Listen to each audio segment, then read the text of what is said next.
విశాఖపట్నం గాజువాక ప్రాంతంలో తీవ్ర విషాద ఘటన చోటు చేసుకుంది. కేవలం ఒక ఇంటర్నెట్ వైర్ లాగడం కోసం అని చెప్పేసి వచ్చిన వారి కారణంగా హైటెన్షన్ వైర్ తగిలి అక్కడికక్కడే ఇద్దరు ఎగిరి పడిపోయే పరిస్థితి ఏర్పడింది. ఇద్దరు దాదాపుగా ప్రాణాలు పోయే పరిస్థితి ఏర్పడింది. అయితే ఇప్పుడు ప్రస్తుతం తీవ్ర గాయాలతో ఆసుపత్రిలో చికిత్స పొందుతున్నారు. ఈ ఘటన విశాఖ నగరం గాజువాక ప్రాంతం 71వ వార్డు సుందరయ్య కాలనీలో చోటు చేసుకుంది. శ్రీను అనే ఒక వ్యక్తి ఇంటి కిందనున్న ఆయనకి ఇంటర్నెట్ లాగడం కోసం అని చెప్పేసి ఆ పరిసర ప్రాంతంలోని ఇంటర్నెట్ వ్యక్తిని పిలిపించి ఇంటర్నెట్ వైర్ లాగుతుండగా, అయితే ఆ ఇంటి పైన హైటెన్షన్ వైర్స్ ఉన్నాయి. ఈ వైర్ లాగే క్రమంలో పైన హైటెన్షన్ వైర్స్ని చూసుకోకపోవడంతో హైటెన్షన్ వైర్ జస్ట్ ఇలా తగలడంతో అక్కడ సమీపంలో ఉన్నటువంటి ఇద్దరు వ్యక్తులు ఎగిరి అవతల పడ్డ పరిస్థితి ఏర్పడింది.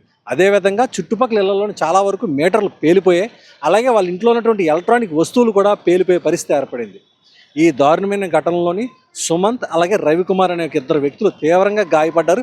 వాళ్ళు కేవలం హైటెన్షన్ వైర్ సిగ్నల్ చిన్న జస్ట్ తగలడంతో అక్కడి నుంచి ఎగిరి అవతల పడ్డారు. ఇంకా చాలా అదృష్టవశాత్తు చాలామంది హైటెన్షన్ వైర్ తగిలితే మాత్రం స్పాట్లో చనిపోయే పరిస్థితి ఏర్పడుతుంది. కానీ ఇక్కడ లక్కీగా మొత్తం ఒళ్ళంతా పూర్తి గాయాలతోటి చాలా అదృష్టవశాత్తు బయటపడ్డారని చెప్పాలి. ప్రస్తుతం వాళ్ళందరినీ కూడా అక్కడి నుంచి స్థానికంగా ఉన్నటువంటి ఆసుపత్రికి తరలించి ప్రస్తుతం చికిత్స అందజేస్తున్నారు. స్థానిక పోలీసులు కూడా ఈ ఘటనపై దర్యాప్తు కూడా చేయడం జరుగుతుంది.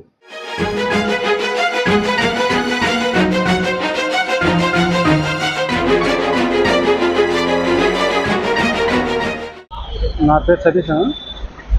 యాక్చువల్గా ఇన్సిడెంట్ జరిగిన వ్యక్తి అనమాట మా తమ్ముడు దేవాడ రవికుమార్. నేను వెళ్ళేసానికి అనమాట ఏం జరిగింది నాకు కూడా పూర్తిగా తెలియదు. నాకు ఫోన్ చేశారు గాజువాకలో ఉంటే. నేను వెళ్ళేసానికి ఇద్దరు కాలిపోతే కాలిపోతే తీసుకొచ్చి హాస్పిటల్లో అడ్మిట్ చేశాను.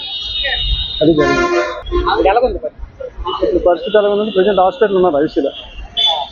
ఏదైనా ఎక్స్పీరియన్స్ రాలేదు, ఏదైనా చెప్పలేదు కూడా. ఇంకా డాక్టర్లు ఏమన్నారంటే ఉంచమన్నారు హాస్పిటల్లో. అది జరుగుతుంది. మా తమ్ముడు అన్నమాట నెట్ వేయించుకుని తీసుకొచ్చారు ఒక ఆయన్ని. అదే ఎయిర్టెల్ ఏదో ఏసే క్రైమ్లో ఇలా జరిగింది.